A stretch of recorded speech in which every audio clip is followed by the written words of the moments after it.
반갑습니다. 슈퍼리치입니다. 이번 영상에서는 두산중공업이 여러가지 두산 계열사에 있는 것들을 좀 정리를 하고, 일단 뭐 현금에 대해서, 돈의 자금에 대해서 실탄을 확보를 해 놓은 상태에서 이제 앞으로 좀 어떤 식으로 진행을 할까, 이거에 대해서 좀 분석을 해 드릴 거고요.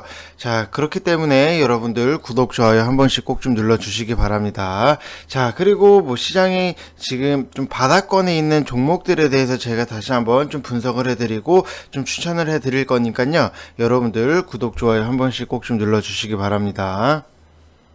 자, 일단은 뭐 오늘 뭐 금요일 시장 자체를 조금 보게 되면은, 자, 이것도 똑같이 움직이고 있어요. 지금 뭐 코스피는 상승으로 나왔고, 이제 코스닥 같은 경우에는 마이너스 한 1% 정도로 좀 마감이 됐는데, 결국에는 개인이 매수가 들어오면은 지금 시장 자체가 내려가고 있기 때문에 차라리 금요일날 굉장히 많은 개인들이 매수를 하고 월요일날 좀 나가서 이제 기관들이 좀 매수를 하는 패턴으로 진행이 됐으면 좋겠다라고 생각을 했는데, 좀 생각했던 것보다도 조금 개인들이 코스피에서는 매수보다는 매도 물량이 너무 많이 나왔다, 이렇게 좀 보시면 될 것 같습니다. 그래서 월요일날은 조금 개인들이 조금 매도를 하는 게 좀 우리한테, 즉 지수가 올라가는 데 있어서는 좀 개인들이 매도를 하는 게 굉장히 중요한 포인트다라고 말씀을 드렸었고, 자, 이렇게 보시게 되시면은, 자, 코스닥 같은 경우에는 이런 식으로 4거래일 연속으로 양봉이 나왔는데, 보통 3거래일 양봉이 나오면은 4일, 5일자에서는 조금 눌림이 당연히 음봉으로 나올 수 있는 확률이 굉장히 높다, 이렇게 좀 생각을 하시면 될 것 같습니다. 자, 보통은 뭐 이렇게 쭉쭉쭉쭉 올라가서 뭐 하나, 둘, 셋, 넷, 다 6개로 6개나 가면은 굉장히 좋은데, 자, 여기서 보시면은 패턴 자체가 여기서 3개 나오고 음봉 나오고, 여기서 3개 나오고 음봉 나오고, 여기서 3개 나오고 음봉 나오고, 3개 나오고 음봉 나오고, 이런 식으로 보통은 한 3거래일 양봉이 나오면 그 다음에 음봉이 나오면서 조금 눌리면서 진행이 될 수 있다, 이런 거를 좀 여러분들이 좀 캐치를 하시는 게 굉장히 중요하다라고 말씀을 드리고 싶습니다.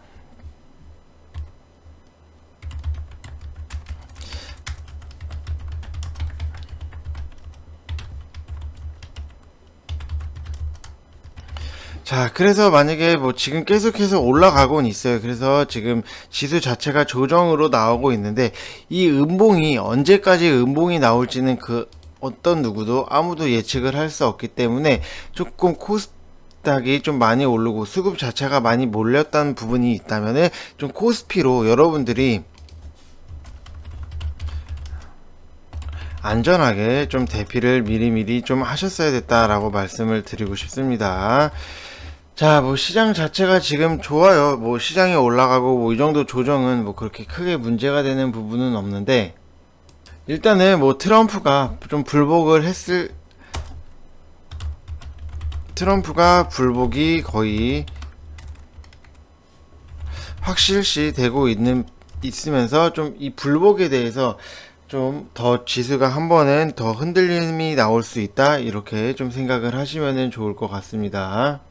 그렇기 때문에 항상 수급이랑 지수가 너무 올라갔을 때는 좀 어느 정도는 여러분들이 좀 차익적인 부분을 좀 실현하셔야 된다라고 말씀을 드리고 싶습니다. 자, 그래서 뭐 두산중공업을 보게 되면은, 자, 12,100원에 제가 추천을 해드렸던 종목 중에 하나다, 이렇게 생각을 하시면 될 것 같아요.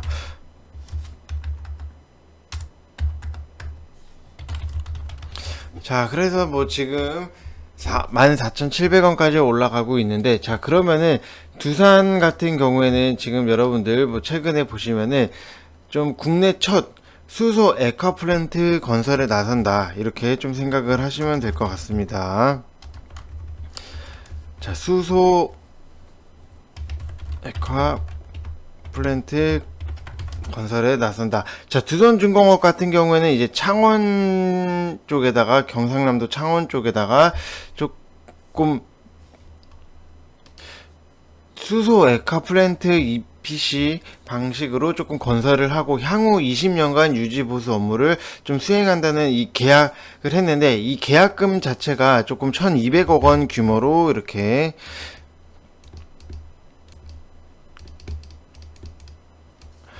계약을 했다 이렇게 보시면 될 것 같습니다. 경남이랑 창원시가 수소에카 사업을 위해서 좀 행정 업무를 지원하면서 에카 수소 구매를 확약했다 이렇게 보시면 될 것 같고, 여기서 BNK 경남은행은 총 투자비 950원 중 민간 사업비 610억 원을 좀 투자를 할 예정이다 이렇게 보시면 될 것 같습니다. 자, 이 플랜트는 좀 하루 5톤의 에카수소 생산을 목표로 하고 있다 이렇게 보여지고 있고, 2022년도에 좀 까지는 좀 준공이 될 거고, 2023년도에는 상업운전을 통해 생산되는 에카수소는 좀 전국의 수소 충전소 등에 좀 굉장히 많이 공급이 될 거다 이렇게 보시면 될 것 같습니다. 이 청정 에너지원인 수소는 영하 253도에서 좀 극저온에서 액화가 되고, 좀 에카수소는 이제 기체 수소에 비해서 부피가 800분의 1로 줄어들어서 좀 저장하고 운송하는 데 굉장히 용이하다 이렇게 보시면 될 것 같고, 이 수소 충전소도 개체 방식에 비해 필요 부지 면적이 좀 절반으로 줄어들었기 때문에 도심지나 뭐 주유소, LPG 충전소랑 좀 복합화할 수 있는 게 굉장히 장점이다 보시면 될 것 같아요. 원래 이 수소 충전소를 원래 지으려면은 굉장히 문제가 됐던 한 부분이, 수소 충전소를 좀 지을 수 없는, 주유소처럼 좀 수소 충전소를 지을 수 없는 부지가 굉장히 없었었기 때문에 조금 문제가 되고, 이거를 과연 어떤 식으로 풀어낼까 했는데, 지금 이거를 좀 투자를 하면서 주유소랑 좀 LPG 충전소랑 좀 복합화 할 수 있다는 게 굉장히 좀 눈에 들어오고, 앞으로도 이거는 계속해서 눈여겨볼 만하다 이렇게 말씀을 드리고 싶습니다. 자, 정부 같은 경우에도 작년 초에 수소 경제 활성화 로드맵을 발표를 했었는데, 10월 15일 제2차 좀 수소 경제 위원회를 열었고, 2022년도까지 수소 발전 의무화 좀 제도를 도입했다 이렇게 보시면 될 것 같아요. 일단은 수소 관련은 지금 계속해서 국가 사업으로 좀 들어가고 있다 이렇게 보시면 될 것 같습니다. 자, 그리고 뭐 두산중공업 같은 경우에는 이제 최근에 조금 3조 원의 뭐 실탄을 넣겠다고 뭐 얘기를 했었죠. 두산중공업이 좀 지구한 마무리 단계에 접어들었고, 2조 원에 좀 육박하는 이미 자금을 마련을 했었기 때문에 추가 자금을 굉장히 확보를 더 해서 3조 원의 좀 실탄을 챙겨두겠다, 이거를 계속해서 좀 끌어오고 있다 이렇게 보시면 될 것 같습니다. 일단은 두산그룹 같은 경우에는 조금 재무적인 문제가 조금 풀린다고 모든 위기가 좀 해결이 되는 것보다도 해상풍력 업체로 좀 체질을 좀 개선하고 있다 이렇게 보시면 될 것 같습니다. 자, 그래서 4월 13일 날 두산그룹이 이 3조 원의 좀 자금 확보를 골자로 하는 두산중공업 재무 구조 개선 계약 안에서 뭐 채권단들한테 뼈를 깎는 자세로 조금 준비를 했다라고 말을 했는데, 이게 좀 아직까지는 그렇게까지 빈말은 아니다라고 좀 보여지고 있고, 이 자구안을 제출한 지 좀 6개월여 만에 이 유동성 위기에 빠졌던 두산중공업이 좀 작업이 굉장히 마무리 단계에 들어가고 있다 이렇게 보시면 될 것 같습니다. 그래서 두산 같은 경우에는 좀 두산중공업에 조금 돈을 넣기 위해서 두산그룹이 지금 2조 2076억 원을 좀 확보를 했는데, 구체적으로 이 돈이 어디서 어떻게 구했는지를 좀 자세하게 보게 되면은, 이 두산그룹이 보유하고 있는 두산타워랑 클럽 모우 골프장을 매각을 하면서 이 8천억 원이랑 이 6천억 원을 1850억 원을 조금 8천억 원이랑 1850억 원을 조달을 했다 이렇게 생각을 하시면 될 것 같고, 이 돈이 될 만한 계열사에도 굉장히 조금 칼을 대고 있다 이렇게 보시면 될 것 같아요. 유압기기를 제조하는 모트롤 미지 사업부를 물적 분할을 해서 4,530억에 또 매각을 하고, 벤처캐피털 네오플릭스 지분 96.77%를 좀 7억 11억 원에 팔았다고 보시면 될 것 같고, 이 전기차 배터리용 핵심 소재를 만드는 좀 두산 솔루스, 두산이 보유하고 있는 지분 18.05%를 좀 특수관계인 지분 34.88%를 매각해서 6,985억을 마련했다고 보시면 될 것 같습니다. 자, 그래서 뭐 지금 뭐 두산 자체가 조금 생각하고 목표로 두고 있는 좀 3조까지는 대략 1조 원 정도가 조금 남아 있는데, 두산그룹에는 두 장의 아직까지도 매각 카드가 남아 있다고 보시면 될 것 같아요. 지금 뭐 골칫거리인 것 자체가 두산건설이랑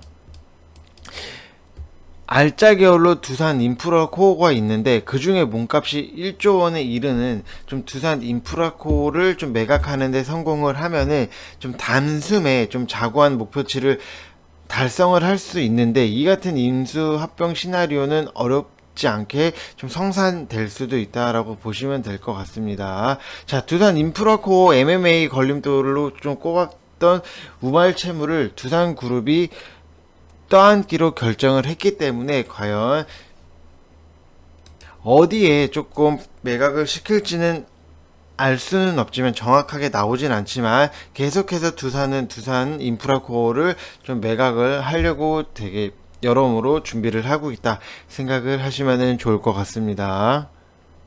자, 그리고 뭐 두산중공업이 또 여기서 1조 1712억 원의 좀 규모의 유상증자를 진행을 했기 때문에, 이것도 차질 없이 만약에 마무리가 된다고 하면은 지금 두산중공업에서 나오는 이 유상증자랑 두산 인프라코어를 매각을 하면 나오는 돈이랑 해서 4조 원이 굉장히 넘어갈 수 있다, 이렇게 좀 생각을 하시면 될 것 같습니다.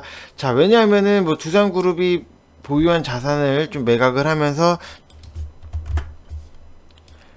2조 2076억 원을 마련을 했고, 두산 인프라코어를 매각을 하면은 대략 1조 정도가 좀 나올 수 있고, 유상증자를 해서 받은 게 1조 1712억 원 정도로 모두 다 합하면은 좀 4조 3788억 원이기 때문에 굉장히 많은 이 현금을 확보를 할 수 있는 거고, 두산은 좀 이 중공업에 굉장히 좀 어떻게 보면은 몰빵을 했다, 이렇게 좀 생각을 하시면 될 것 같습니다. 자, 그래서 뭐 과연 지금 여기서 중요한 게, 재무 구조만 개선이 되면은 두산중공업이 다시 살아날 수 있느냐, 이게 굉장히 핵심 포인트인데, 두산중공업이 어려워진 게 부채 때문이라고 하면은 이 재무 문제만 조금 손을 보면 되는데, 실제로 좀 두산중공업이 위기 중인 게 하나가 부실 계열사들의 자금줄 역할을 해온 데다가 좀 다른 재무적인 문제가 있었다, 이렇게 보시면 될 것 같고, 두산중공업은 경영난에 빠진 두산건설을 지원하기 위해서 현물 출차, 뭐 유상증자 이런 형태로 2조 원에 가까운 돈을 투입을 했고, 이거는 분명히 두산중공업의 위기를 좀 가속화한 원인으로 좀 작용을 했다, 이렇게 보시면 될 것 같습니다. 자, 그래서 뭐 두산중공업에 우리가 재무적인 부분을 조금 보게 되더라도, 정말 이게 대기업이 맞나 싶을 정도의 조금 매출이랑 이런 게 나왔는데, 지금 계속해서 개선은 하고 있어요. 매출액 자체도 2017년도에서 18년도, 19년도 매년 상승을 하고는 있지만, 조금 영업이익 자체가 2020년도 2분기에 적자가 나왔기 때문에 좀 3분기에 흑자로 돌아가고 있다라고 하면은, 이것도 다시 한번 굉장히 좀 크게 주가 자체가 올라갈 수 있다, 이렇게 보시면 될 것 같고, 자, 기관들이 굉장히 좋아하는 종목 중에 하나기도 하다, 이렇게 생각을 하시면 될 것 같습니다.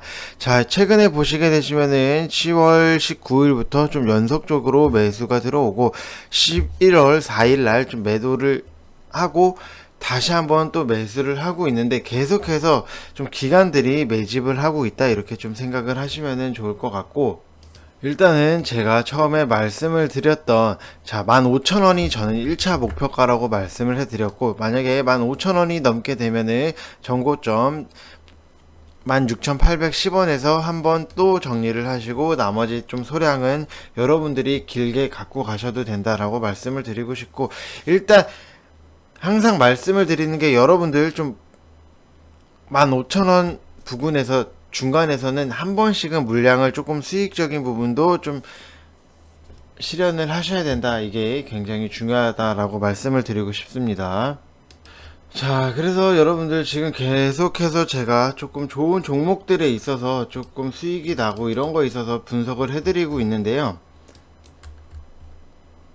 자, 지금 선착순 이벤트에 이거를 진행을 하고 있다 이렇게 보시면 될 것 같고, 지금 선착순 30명은 끝났어요. 끝났지만 저희가 주말 오늘까지 해서 지금 가입하실 분들 성함 쓰셔서 문자 남겨주시면은 2개월 플러스 1개월 적용을 시켜드리는 게 오늘까지니까 여러분들 좀 빨리빨리 좀 하실 분들은 하루라도 빨리 오셔서 수익적인 부분을 좀 빨리빨리 좀 챙겨 나가셨으면 좋겠어요. 지금 뭐 2개월하고 1개월 하면은 11, 12, 1월 달인데 이 설날이 있어요. 설날이 있고 연말이 있잖아요. 여러분들 남들 막 주식으로 보너스 챙기고 이렇게 하고 있는데 혼자서만 수익 못 챙기고 이러면은 굉장히 여러분들 패배한 느낌이 드니까 빨리빨리 오셔서 좀 연말이랑 연초 보너스를 좀 챙겨 나가셨으면 좋겠습니다.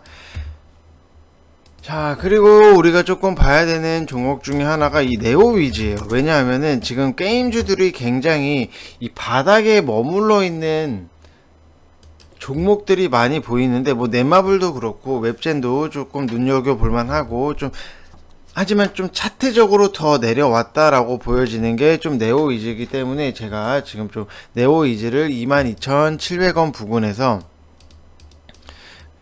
여러분들이 좀 매수를 해 보시라고 말씀을 드리고 싶어요. 왜냐하면은 코스닥이 막 빠지고 했는데 네오위즈 같은 경우에는 워낙 바닥이다 보니까는 그래도 올라가는 모습이 보였고, 이 웹게임 부분 매출은 비수기 영향으로 조금 주춤하긴 했었지만 앞으로 또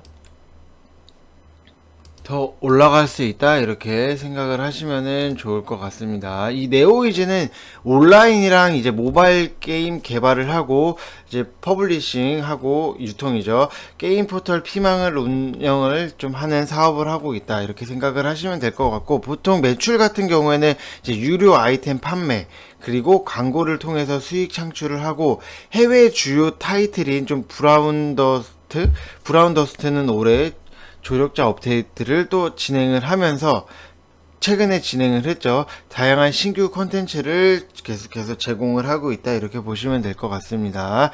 자, 뭐 PC 게임에는 뭐 DJ Max라는 게 뭐 지금 순항하고 좀 실적 자체도 굉장히 괜찮게 나오고 있고, 일본 게임에서는 조금 MMORPG 좀 로스트 아크 이거를 현지화 작업을 하고 있다 이렇게 생각을 하시면 될 것 같습니다. 자, 그래서 네오이즈 같은 경우에는 매출액 자체가 좀 매년 계속해서 좀 상승을 하고 있고,